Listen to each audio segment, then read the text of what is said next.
চট্টগ্রামে ship breaking ইয়ার্ডে গ্যাসের বিষক্রিয়া, ৮ শ্রমিকের মৃত্যু, অসুস্থ অনেকে।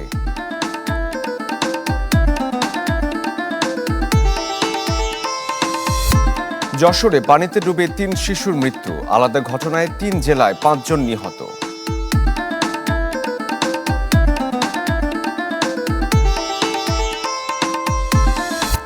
গ্রাম কিংবা শহর সবখানে বিদ্যুতের লুকোচুরি খেলা, থমকে গেছে কাজের গতি। ৩ ঘন্টা ৪ ঘন্টা কারেন্ট দেয়, আর তামান দিন কোনো কারেন্টই থাকে না। কাজটা দেবো ২ দিনে, দিতে পারতেছি না ১০ দিনে। ওই ক্ষেত্রে আমার তাদের সাথে মন মনোনীত হয়।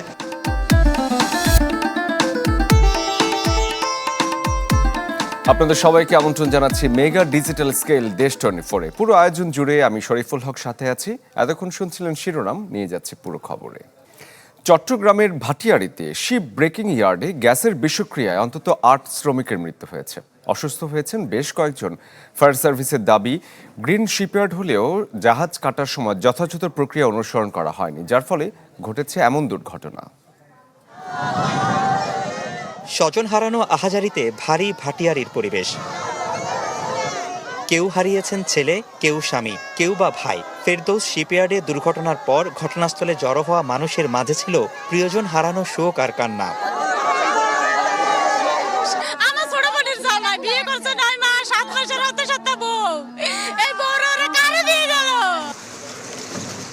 মর্মান্তিক ঘটনাটি ঘটে শুক্রবার সকাল ৮টার পর। শিপইয়ার্ডে কাটার জন্য রাখা একটি জাহাজে হঠাৎই গ্যাস নিঃসরণ শুরু হলে আক্রান্ত হয়ে পড়ে সেখানে কর্মরত শ্রমিকরা। এতে ঘটনাস্থলেই কয়েকজন মৃত্যুর কোলে ঢলে পড়েন। বাকিদের মৃত্যু হয় হাসপাতালে নেয়ার পর। এরিয়ার মধ্যে আমার স্বাস্থ্য ভাই 2টা মারা গেছে, এখানে জেলে বাড়ির 2 জন মারা গেছে। আর বিগত এখানে আমি এন্ট্রিতে পাচ্ছি যে 30 জনের এন্ট্রি, 30 জন থেকে আমি 11 জন পাইছি, আর বাকিগুলো পাচ্ছি না। উপযুক্ত ক্ষতিপূরণ নিশ্চিত করতে হবে এবং যারা আহত আছে বর্তমানে আছে তাদেরও সুচিকিৎসা ব্যবস্থা করতে হবে।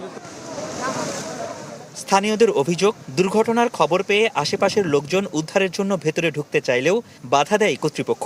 ফলে সময় মতো চালানো যায়নি উদ্ধার কাজ। সেফটির মানুষ থাকে, সেফটির মানুষ একজনও ছিল না। এখন তো এখানে সিকিউরিটি কোন ধরনের মানুষ মানে ঢুকতে দিচ্ছে না। 2.5 ঘন্টা ওরা কোনো পদক্ষেপ দেয় নাই, না কোনো ফায়ার সার্ভিস আনছে, না এলাকাবাসীর সহযোগিতা নিচ্ছে, না প্রশাসনের সহযোগিতা ছিল। ফায়ার সার্ভিস বলছে, জাহাজ কাটার সময় যথাযথ প্রক্রিয়া অনুসরণ না করায় এমন দুর্ঘটনা। ঘটনাটি খতিয়ে দেখার কথা বলছে পুলিশ। এলএনজি আপনার পুরাতন একটা শিপ, শিপিংয়ের কাজ করছিল। এটা কাটার নিয়ম হলো যে আপনাদের পুরাতন যে ইয়েগুলো আছে সম্পূর্ণ রাসায়নিকগুলো আছে, যেগুলো ফ্রি করে কাটতে হয়।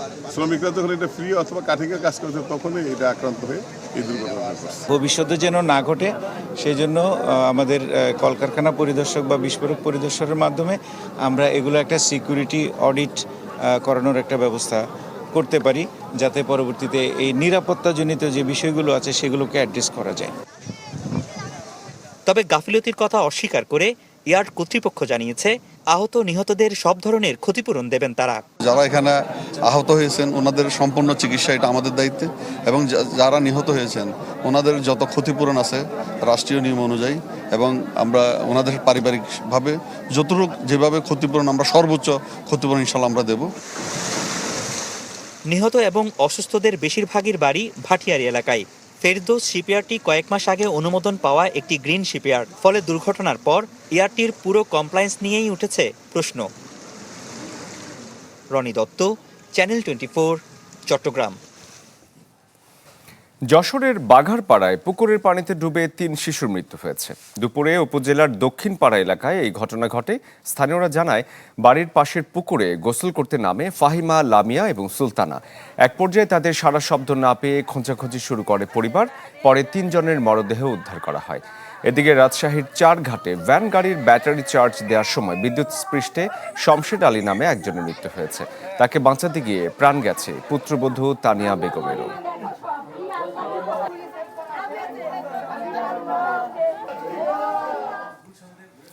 টাঙ্গাইলের মির্জাপুরে শিশুকে হত্যার পর মায়ের আত্মহত্যার অভিযোগ উঠেছে।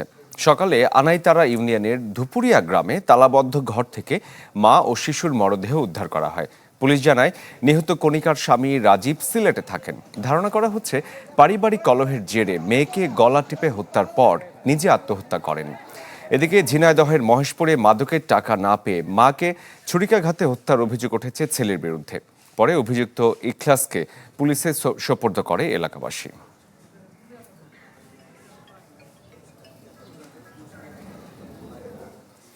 নেত্রকোনার কলমাকান্দায় জমির মালিকানা এবং ওয়াকফ সম্পত্তি নিয়ে দ্বন্দ্বে দুই গ্রামবাসীর সংঘর্ষে অর্ধ শতাধিক আহত হয়েছেন। এদের মধ্যে 6 জনের অবস্থা আশঙ্কাজনক। পুলিশ জানায়, গোরস্থানের জমির মালিকানা নিয়ে আমঘড়া এবং পুলিয়া পানেশ্বর পাড়ার বাসিন্দাদের মধ্যে দ্বন্দ্ব চলছিল দীর্ঘদিন। সকালে জমির নিয়ন্ত্রণ নিতে যায় আমঘড়ার মানুষ, আর এতে বাধা দিলে দুই পক্ষের মধ্যে সংঘর্ষ বাধে। খবর পেয়ে ঘটনাস্থলে গিয়ে পরিস্থিতি নিয়ন্ত্রণে আনে পুলিশ। আহতদের কলমাকান্দা উপজেলা স্বাস্থ্য কমপ্লেক্সে ভর্তি করা হয়। আশঙ্কাজনক অবস্থায় 6 জনকে পাঠানো হয় ময়মনসিংহ মেডিকেল কলেজ হাসপাতালে।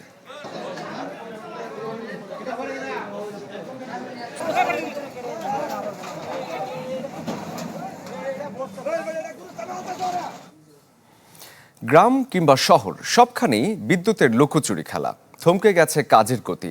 অভিযোগ রয়েছে, দিন রাত মিলিয়ে অর্ধেকটার সময় থাকছে না বিদ্যুৎ। যদিও কর্তৃপক্ষের দাবি, চাহিদার কম সরবরাহের কারণে বেড়েছে ভোগান্তি। তবে সমাধানের চেষ্টার কমতি নেই। তানিম রহমানের রিপোর্ট।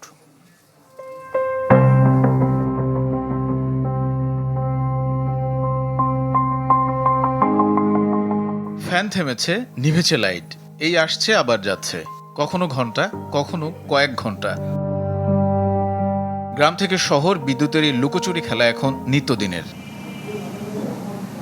খুলনার 8ম শ্রেণীর শিক্ষার্থী সারিকা জামান ভ্যাপসা গরমে বিদ্যুৎহীন অন্ধকারে লেখাপড়ায় 10 টাকার মোমবাতি ভরসা।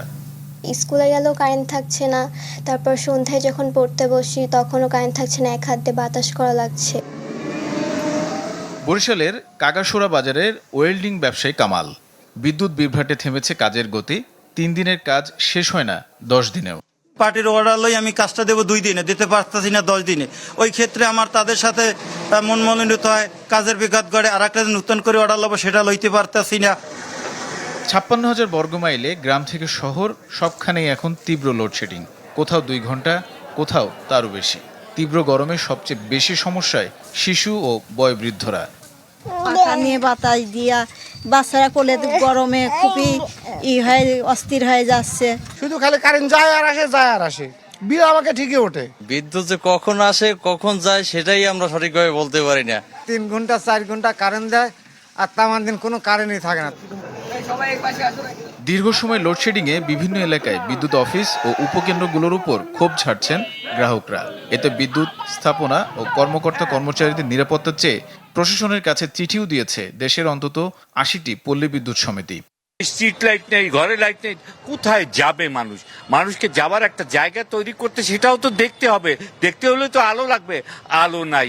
এখন আমাদের ভরসা চাঁদের আলো। আধা ঘন্টা কারেন্ট পাচ্ছি এবং পরপরই 1 ঘন্টা লোডশেডিং, এবং এই অবস্থায় আমাদের এই ধরনের প্রতিষ্ঠান চালানো খুবই বিব্রতকর। বাস্তব কথা, আমাদের জাতীয় গ্রিড থেকে যে বিদ্যুৎটা আমরা কম পাওয়ার কারণে এরকম লোড শেয়ারিং করে, অর্থাৎ মানে ইয়েভাবে লোড ম্যানেজমেন্ট বলে আমরা। পূর্বেও আমাদের যে কোনো উদ্ভূত পরিস্থিতি সৃষ্টি হলে আমরা আমাদের কেপিএ স্থাপনাগুলোর নিরাপত্তার জন্য প্রশাসনের সহায়তা চেয়ে থাকি। এমন পরিস্থিতিতে নিরাপত্তা নিয়ে সতর্ক প্রশাসন। অনেক বিদ্যুৎ কেন্দ্রে মোতায়েন করা হয়েছে পুলিশ। কেপিআই সহ বিদ্যুৎ কেন্দ্র, বিদ্যুতের সাথে জড়িত যেই প্রতিষ্ঠানগুলো আছে এইগুলোতে আমরা সার্বক্ষণিক নজরদারি রাখছি। আমাদের যে গোয়েন্দা উইং আছে তারা এই বিষয়গুলো তথ্য কালেক্ট করছে। বিদ্যুৎ বিভাগ জানায়, চাহিদার বিপরীতে বিদ্যুৎ মিলছে কম। সরবরাহ বাড়লে ধীরে ধীরে কমে আসবে লোডশেডিংয়ের মাত্রা। তানিম রহমান, চ্যানেল 24।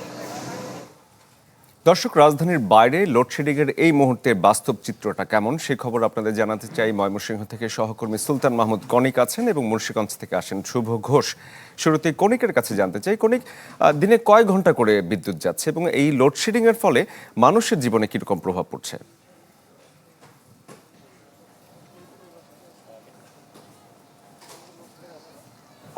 শরীফ, এই লোডশেডিংটি কিন্তু বেশ কতদিন ধরে চলছে এবং আগামী কতদিন পরে গিয়ে এই দুর্ভোগ থেকে আসলে মানুষের মুক্তি মিলবে সেটি কিন্তু আসলে কেউই ভালো করে এখনো পর্যন্ত বলতে পারছেন না এবং মানুষজনও জানছেন না।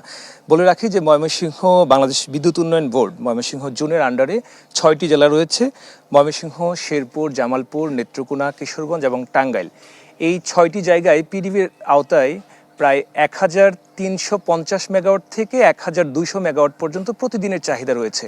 সেই জায়গায় এখন তার বিপরীতে পাওয়া যাচ্ছে 1091 থেকে কখনো 1100 পর্যন্ত মেগাওয়াট চাহিদা পাওয়া যাচ্ছে। সেক্ষেত্রে যে ঘাটতি, সেই ঘাটতির কারণে কিন্তু প্রায় সময় দেখা যাচ্ছে যে লোডশেডিংটি হচ্ছে শহরাঞ্চলের ক্ষেত্রে, যেটি এই তথ্যটি হচ্ছে শহরাঞ্চলের পিডিবির ক্ষেত্রে।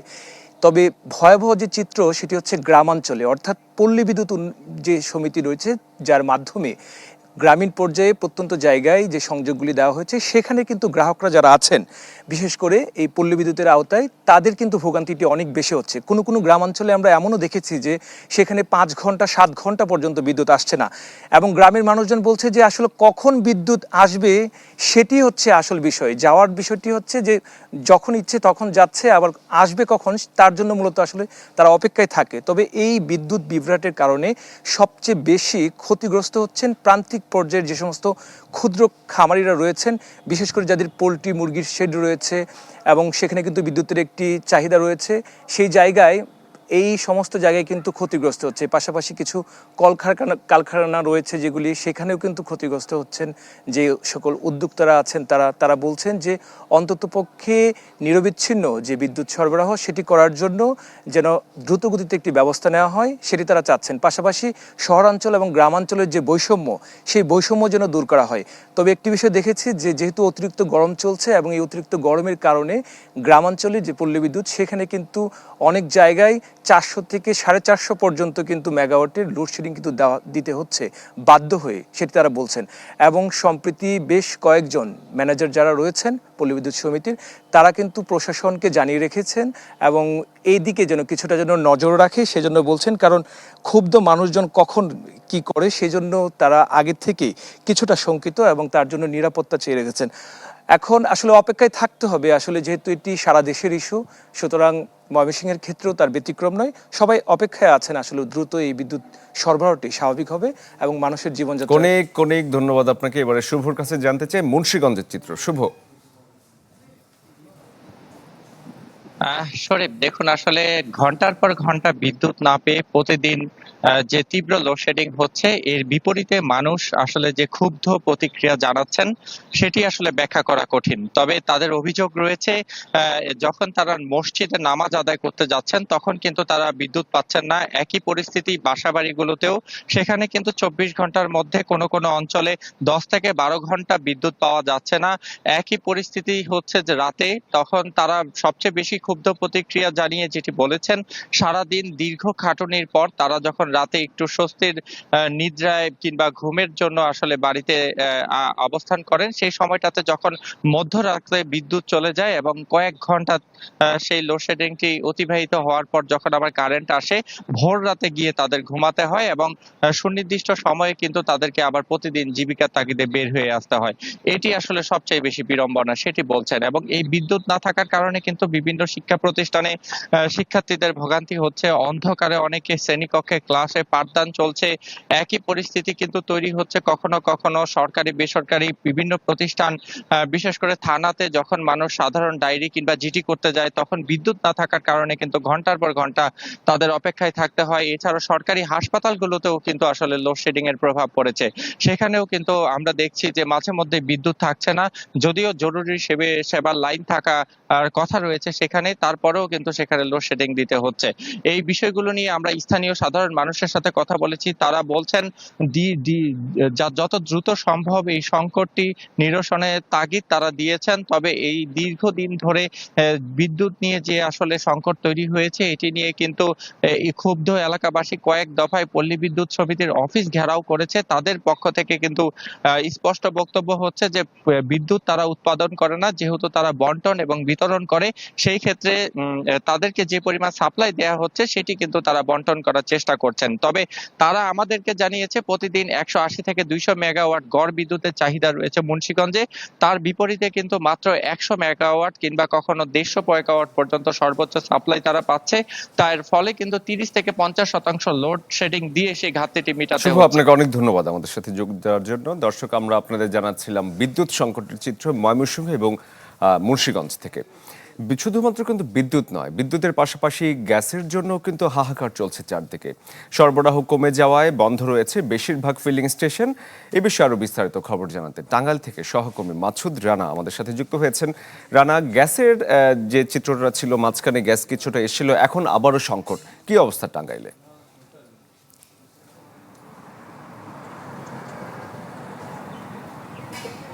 রাজধানী ঢাকা এবং অন্যান্য যে জেলাগুলো রয়েছে সেই জেলাগুলোর মতো টাঙ্গাইলের অবস্থাটা কিন্তু অনেকটাই ভালো অবস্থানে ছিল। মাঝখানে যে গ্যাসের সংকট দেখা দিয়েছিল সেই সময় কিন্তু টাঙ্গাইলে অনেকটাই ভালো পরিস্থিতি দেখা দিয়েছে। তবে হঠাৎ করেই 48 ঘন্টার মধ্যে এই গ্যাসের সংকট সেটি কিন্তু আস্তে আস্তে তীব্র আকার ধারণ করছে। এবং আমি যদি আপনাকে বলি, আমি এই মুহূর্তে রয়েছি ঢাকা টাঙ্গাইল মহাসড়কের যে তারোটি এলাকার হাই প্রেসার সিএনজি। এই আমার পিছনে যে লাইনটা দেখতে পাচ্ছেন, এটি কিন্তু সেই গ্যাসের তীব্র লাইনের একটি অংশ। এখানে কিন্তু যারা গ্যাস নিতে আসছেন, বিশেষ করে সিএনজি, প্রাইভেট কার সহ যে যানবাহনগুলো রয়েছে, সেই যানবাহনের অনেকের সাথে কথা বলেছি, তারা আমাকে জানিয়েছেন এই সিএনজি স্টেশনে প্রায় 4 থেকে 5 ঘন্টা ধরে অনেকেই আছেন যারা দীর্ঘ লাইনে দাঁড়িয়ে কিন্তু এই গ্যাস নিচ্ছেন। এই কারণ হিসেবে যখন আমরা এখানকার যে স্থানীয় পাম্প মালিক রয়েছেন, সিএনজি স্টেশনে যারা কর্মরত রয়েছেন, তাদের সাথে কথা বলেছি, তারা জানিয়েছেন যে বিগত সময়ে যে গ্যাসের পরিমাণটা ছিল সেটা অনেকটাই কমে যাওয়ার কারণে কিন্তু হঠাৎ করে এই ধরনের সংকট দেখা দিয়েছে টাঙ্গাইলে। এবং আমি এখানকার যে সিএনজি স্টেশনের যারা দায়িত্বে রয়েছেন তাদের সাথে কথা বলেছি, তারা জানিয়েছেন যে গত 48 ঘন্টা থেকে হঠাৎ করে এই যে গ্যাসের প্রেসার সেটা কিন্তু কমতে থাকে। পরবর্তী সময়ে যেখানে আগে প্রেসার ছিল 0.68 থেকে 0.72, সেখানে কিন্তু বর্তমানে এই মুহূর্তে চলছে 0.11 থেকে 0.13 প্রেসারে, যে কারণে কিন্তু অনেকটাই দীর্ঘ যে গ্যাপ রয়েছে প্রেসারে, সেই প্রেসারের গ্যাপের কারণে অনেকটা ভোগান্তি পোহাতে হচ্ছে যাত্রী, চালক সহ এই পেশায় যারা জড়িত রয়েছেন। আমি আরেকটু জানিয়ে রাখি, গত 21 জুলাই যান্ত্রিক ত্রুটির কারণে বন্ধ হয়ে যায় একটি ভাসমান এলএনজি টার্মিনাল, যেটার পরবর্তী সময়ে ঢাকা সহ আশেপাশের যে জেলাগুলো রয়েছে সেখানে সমস্যা দেখা দিলেও টাঙ্গাইল অংশে তেমন একটি সমস্যা দেখা দেয়নি। তবে হঠাৎ করে 48 ঘন্টার মধ্যে এই যে গ্যাসের যে প্রেসারটি সেটি কিন্তু টাঙ্গাইল অংশে, টাঙ্গাইল জেলায় 21টি যে সিএনজি স্টেশন রয়েছে সেখানে কমতে থাকে। পরবর্তী সময়ে 48 ঘন্টার মধ্যে প্রায় 5 থেকে 6টি স্টেশন কিন্তু বর্তমানে বন্ধ রয়েছে। এবং যে সকল স্টেশনগুলো, এই সিএনজি স্টেশনগুলো চলমান রয়েছে, যারা গ্যাস এখনো দিতে পারছেন, তাদের যে প্রেসার সেই প্রেসারটা কিন্তু 0.11 থেকে 0.13 পর্যন্ত, যে কারণে হাজার হাজার গাড়ি প্রতিদিন এখানে লাইন ধরলেও এই যে যারা লাইন নিচ্ছেন, দীর্ঘ সারি থেকে ধরে যারা লাইন নিচ্ছেন, তারা কিন্তু অনেকটাই ভোগান্তির মধ্যে রয়েছেন। এবং আমি আরো কথা বলেছি যারা সিএনজি মালিক রয়েছেন, সিএনজি চালক রয়েছেন এবং প্রাইভেট কারের চালক রয়েছেন, তাদের সাথে কথা বলেছি, তারা জানিয়েছেন যে স্বাভাবিক সময়ের তুলনায় তারা কিন্তু অনেকটাই বেশি সময় নিয়ে এখানে গ্যাস নিতে হচ্ছে, তার কারণ দীর্ঘ লাইনের কারণে তারা এই গ্যাসটি নিচ্ছেন, যে কারণে তাদের যে স্বাভাবিক জীবনের যে জীবিকার জন্য যে তাদের পথ চলা সেটা কিন্তু অনেকটা ব্যাহত হচ্ছে। এছাড়াও আরো অভিযোগ রয়েছে, এই টাঙ্গাইলের যে আঞ্চলিক কিছু উপজেলা রয়েছে, সড়ক রয়েছে, সেই সড়কে চলাচলকারী সিএনজি যারা রয়েছে তারা কিন্তু 2-1টি জায়গাতে অধিকাংশ ভাড়া বৃদ্ধি করছে, বেশি নিচ্ছেন বলে অভিযোগ রয়েছে, এই শুধুমাত্র গ্যাস সংকটের কারণে। এই ছিল টাঙ্গাইলের সর্বশেষ তথ্য। ধন্যবাদ আপনাকে। দর্শক, গ্যাস সংকটের চিত্র টাঙ্গাইলে কেমন সেটি দেখাচ্ছিলাম আপনাদের। ইতালির রোমে নৃশংস হত্যার শিকার একই পরিবারের 3 সদস্যের মরদেহ দেশে পৌঁছেছে।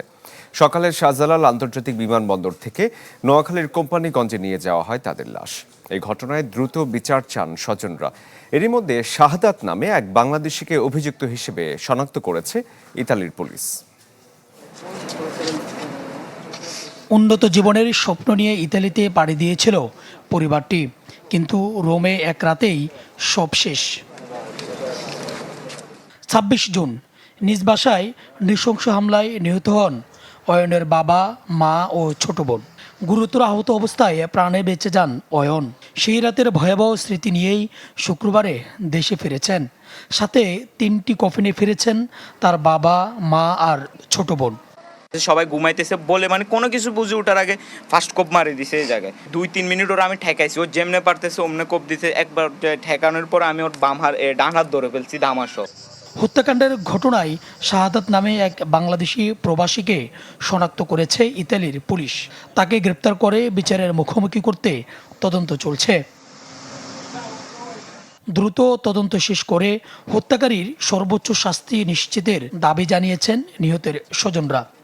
ইটালিয়ান পুলিশের কাজেও আমরা স্যাটিসফাইড। হয়তো আসামি ওরা ধরতে পারেনি, কিন্তু ওরা ভালো কাজ করছে, এটা আমরা বুঝতে পারছি। খুনিয়ে 3 জন মারি আরেকজন বসে দিয়েছে, আবার খুনি ওরও বলছে যে তোর আব্বু আম্মু ঝগড়া লাগিয়ে তুই আয় আর মেসেজ আর আমরা তার ফাঁসি চাই এবং তার কিশোর গ্যাংকের আইনের আওতায় উপযুক্ত শাস্তি চাই। নোয়াখালীর কোম্পানিগঞ্জের গ্রামের বাড়িতেও নেমে এসেছে শোকের ছায়া। সেখানেই পাশাপাশি দাফন করা হবে বাবা, মা ও মেয়েকে। সুলতান মাহমুদ আরিফ, চ্যানেল 24, ঢাকা। দর্শক, এই বিষয়ে আরো বিস্তারিত খবর জানাতে নোয়াখালী থেকে আমাদের সাথে এই মুহূর্তে সরাসরি যুক্ত হয়েছেন সহকর্মী হাসিব আলামিন। হাসিব, এই মুহূর্তে আপনি যেখানে রয়েছেন, স্বজনদের সাথে নিশ্চয়ই কথা হয়েছে এবং লাশ কি গিয়ে পৌঁছেছে কিনা এবং অন্যান্য প্রক্রিয়া কখন নাগাদ সম্পন্ন হবে, বিস্তারিত জানতে চাই আপনার কাছে। শরীফ, এই যে ইতালি রোমে যে ঘটনা ঘটেছিল 1 মাস 19 দিন আগে, আজ বিকাল 4টায় মরদেহ বাড়িতে পৌঁছেছে এবং মরদেহের সাথে তাদের জীবিত একমাত্র যে আমির হোসেন অয়ন, সেও বাড়িতে এসেছে। তবে এই বাড়িতে আসার সাথে সাথে পুরো এলাকাতে শোকের ছায়া নেমে এসেছে। তারা পুরো শোকে স্তব্ধ হয়ে গিয়েছে, যেন আকাশ ভেঙে পড়েছে। একসাথে 3টি মরদেহ এবং একসাথে 3টি কবর এর আগে তারা কখনো দেখেনি। তারা বলছেন যে এই হত্যাকাণ্ডের সাথে যে জড়িত আছে তারা তার গ্রেফতার এবং তার ফাঁসি চান। আমরা কথা বলবো নিহত কামাল, তার বাবা, তার সাথে একটু কথা বলবো। আসলে আপনারা কিরকম দাবি করছেন, কি দাবি করছেন আপনাদের? দাবি হলো আমার তো টাকা পয়সা আমি চাই না, আমার তো ছেলে চলে গেছে, ছেলে তো আর পাবো না। আমি লাশের পরে লাশ, আর আপনি যখন যার সাথে যেটা চলাফেরা করে তার গো হাসির বা তার করে আইতে আনতে কাটে, তারপরে বিচারে আইতে আনলে তখন বুঝবো। আমি তো কার কথা বলবো না, অত কিছু আছে আমি কার কথা জানি না। তার সাথে কেউ আছে, সেই ইটালি আছে, চিঠি কেন আমার বাড়িতে আসে, সেই ইটালি আছে, আমার নাতিকে কেন উড়াই, আর নাতিকে উড়াই দিছে এই 2টা বাজাই আমার দেখায় চোখের ছায়া। আমার বয়স 76 বছর বয়স চলে, আমি জানি না, আমার এটা দেখায় যে আমরা নাটক করে গেন হাতে সিঁড়ি দিছে, হাতে হিয়া নেই, সিঁড়ি আড়াইছে, কনে আড়াইছে, আরবার সিঁড়ি লিখছে, এমনি লিখছে না আরেকজন লিখছে, নিচে আরেকজন লিখছে না, আরবার আড়াই দিছে। তো এই স্বর্ণ যা আছে, সিরাজ মিয়া কেমন আছে? ভালো আছে। আচ্ছা ঠিক আছে, স্বর্ণ অলঙ্কার যা টাকা পয়সা আছে গয়না না দিতে পারলে আমরা সামনে আপনার নাতি ছেলেকে দর্শন করবো আর মাটি ফেলাবো, এত অন্য মারিয়ে লেগেছ। আর আমরা কথা আমার আমরা আরেকজন স্থানীয় বাসিন্দা আছে। আসলে কি ধরনের শোক আপনাদের মাঝে বিরাজ করছে, আপনারা কি চান? দেখেন, আসলে আমরা শোকের ছায়া যেটা আমাদের এলাকায় নেমে এসেছে সেটা আসলে বলার মতো নয়। আমাদের সুস্পষ্ট বক্তব্য হচ্ছে, 1টা নয়, 2টা নয়, 3টা খুন করার পরেও, আজকে 1 মাস 19 দিন হয়ে যাওয়ার পরেও কেন এই খুনি সাদাত গ্রেপ্তার হলো না? আমাদের একমাত্র দাবি হচ্ছে এই খুনি সাদাতকে গ্রেপ্তার করে ওকে বাংলাদেশে এনে যথাযথভাবে ফাঁসিতে ঝুলিয়ে দেওয়া হচ্ছে আমাদের একমাত্র দাবি। যেমনটি শুনলেন, তারা বলছেন যে দ্রুত যে আসামি রয়েছে সাদাত হোসেন, তাকে গ্রেফতার করে যেন আইনের আওতায় আনা হয় এবং এই ঘটনার যেন রহস্য উদ্ঘাটন করা হয়, এমনটাই তারা দাবি করছেন। এবং তারা চাচ্ছেন এই শোক যেন কাটাবার আগেই যেন অতি দ্রুতই যেন আসামি যেন গ্রেফতার হয়, এ ব্যাপারে যেন বাংলাদেশ সরকার এবং ইতালির যে সরকার। হাসিব, ধন্যবাদ আপনাকে। দর্শক, নোয়াখালী থেকে আমাদের সহকর্মী যুক্ত হয়েছিলেন। দ্রুত গতিতে এগিয়ে চলছে চট্টগ্রামের প্রথম পূর্ণাঙ্গ বার্ন ইউনিটের নির্মাণ কাজ। এরই মধ্যে প্রকল্পের অর্ধেক কাজ শেষ হয়েছে। পুরোপুরি শেষ হতে সময় লাগবে আগামী বছরের মাঝামাঝি পর্যন্ত। আর ডিসেম্বরের মধ্যে চালুর আশা হাসপাতাল পরিচালকের।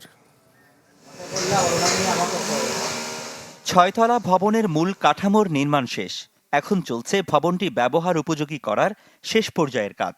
পাশের দ্বিতল বিশিষ্ট ইকুইপমেন্ট ভবনটিও নির্মিত হয়েছে 1 তলা পর্যন্ত। সব মিলে দ্রুত গতিতে এগিয়ে চলছে চট্টগ্রামে 150 শয্যার বিশেষায়িত বার্ন অ্যান্ড প্লাস্টিক সার্জারি ইউনিটের নির্মাণ কাজ। প্রকল্প পরিচালকের দাবি, এরই মধ্যে প্রায় অর্ধেক কাজ শেষ করেছে চীনা প্রতিষ্ঠানটি। আগামী বছরের মে জুনের দিকে কাজ শেষ করার ব্যাপারে আশাবাদী পরিচালক। এখন কাজ সম্পন্ন হওয়ার মধ্যে মূল যে হাসপাতাল ভবন 6তলার কাজ, স্ট্রাকচারাল যে ওয়ার্ক সেগুলো সম্পূর্ণ শেষ হয়েছে এবং ইকুইপমেন্ট বিল্ডিং 2তলা যেটা হওয়ার কথা সেটা 1 তলা কমপ্লিট হয়েছে এবং যে মূল ভবনের পাশে যে পাহাড় ছিল, পাহাড়ের যে রিটেনিং ওয়াল কাজ ওটা সম্পূর্ণ শেষ হয়েছে। এগুলোই মোটামুটি কাজ সম্পন্ন হওয়ার পথে। আর বাকি যে ফিনিশিং ওয়ার্কের যে কাজগুলো ছিল ওগুলা চলমান। 50% মতো কাজ সমাপ্ত হয়েছে। আমরা আশা করি আগামী বছরের মে মাসের মাঝামাঝি নাগাদ কাজ শেষ হবে। বিশেষায়িত এই ইউনিটে থাকবে দগ্ধ রোগীদের জন্য 10 শয্যার আইসিইউ, 25 শয্যার এসডিইউ, 4টি আধুনিক অপারেশন থিয়েটার, জরুরি বিভাগ ও বহির্বিভাগ। এই জন্য প্রয়োজন 471 জন দক্ষ জনবল, যার নিয়োগ প্রক্রিয়াও চলমান আছে। তবে প্রাথমিকভাবে হাসপাতালের বর্তমান বার্ন ইউনিটের জনবল দিয়ে আগামী বছরের মধ্যে ইউনিটটি চালু করার কথা জানান হাসপাতালের পরিচালক। এটা হচ্ছে আপনার 50 বেডের, আর ওটা হচ্ছে 150 বেডের। ওখানে আপনার 10 বেডের আইসিইউ থাকবে, 25 বেডের এসডিইউ থাকবে, তারপর 4টা হচ্ছে অত্যাধুনিক ওটি থাকবে, তারপর আরেকটা হচ্ছে ইমার্জেন্সি ওটি থাকবে প্রায় 5টা। আর ওখানে অনেকগুলো ইকুইপমেন্ট থাকবে, এগুলো বাংলাদেশ চট্টগ্রামের কোথাও নাই, শুধু ঢাকা বার্ন ইউনিটে আছে হাইপারবোলিক অক্সিজেন থেরাপি। ওই জিনিসটা কিন্তু ওখানে ইনক্লুড করা হয়েছে ইনশাআল্লাহ। এগুলোর জন্য স্পেশাল লোক দরকার হয় আর কি, তোমার এগুলোর জন্য আলাদা লোক লাগবে। আর মানে বার্নের ম্যানেজমেন্টের জন্য আমরা যে এক্সিস্টিং যে ম্যান পাওয়ারটা আছে ওটার সাথে আরও কিছু অ্যাড করে আমরা এটা চালু করে দেবো। আগামী বছর ডিসেম্বরের দিকে এটা আমরা ফুল অপারেশনে যেতে পারবো। 285 কোটি টাকা ব্যয়ে এই ইউনিট নির্মাণে চীন সরকার দিচ্ছে 180 কোটি টাকা, বাকি 105 কোটি টাকা দিবে বাংলাদেশ সরকার। চালু হলে এটি হবে চট্টগ্রাম বিভাগের প্রথম পূর্ণাঙ্গ burn unit. Roni Dutta, channel 24, Chittagong. এলাকায় বিরোধী দলের এমপিরা গেলেই হামলার শিকার হচ্ছেন। সকালে খুলনা প্রেস ক্লাবে এক অনুষ্ঠানে এমন অভিযোগ করেন জামায়াতে ইসলামের সেক্রেটারি জেনারেল মিয়া গোলাম পরোয়ার। তিনি বলেন, জুলাই সনদ বাস্তবায়ন হলে কোনো দলই শেখ হাসিনার মতো আধিপত্যবাদী হয়ে উঠতে পারবে না। বিরোধী দলের উপরে হামলা করা হচ্ছে। আর্টিকেল 70 এবং উচ্চ কক্ষে পিআর পদ্ধতি, এইগুলোকে সব বিএনপি নোট অফ ডিসেন্ট দিয়ে বলছে আমরা এগুলো বাদ দিয়ে মানবো। তার অর্থ হলো এগুলো মানলে ওনারা সেই আগের ফ্যাসিবাদের মতো কর্তৃত্ববাদী হয়ে উঠতে পারবেন না বলে এই জুলাই সনদ ওনাদের কর্তৃত্ববাদী শাসনের পথে বাধা হয়ে দাঁড়াচ্ছে। গড়াই নদীর ভাঙনে প্রতিদিনই বিলীন হচ্ছে ফসলি জমি সহ নানা স্থাপনা। চরম আতঙ্কে দিন কাটছে ঝিনাইদহের শৈলকুপার 3 গ্রামের মানুষের। তারা দাবি জানান ভাঙন রোধে দ্রুত কার্যকর ব্যবস্থা নেয়ার। ঝিনাইদহের শৈলকুপা উপজেলার উলুবাড়িয়া গ্রামের কৃষক আলম খান অসহায় দৃষ্টিতে গড়াই নদীর স্রোতে আটকে আছে তার চোখ। যেই নদীর বুকে তিনি হারিয়েছেন অন্তত 12 বিঘা ফসলি জমি। ভাঙনে বসত ভিটা হারিয়ে আলম খানের স্বজনরা গ্রাম ছেড়েছেন অনেক আগেই। তবুও পৈতৃক ভিটা আঁকড়ে ধরে গড়াই পাড়ে টিকে আছেন তিনি। আমাদের জমাতে সম্পূর্ণ জমাতে ভেঙে ছিঁড়ে চলে গেছে, আমরা নদীতে ভেঙে চলে গেছে, আমরা খুব কষ্টের ভিতরে আছি।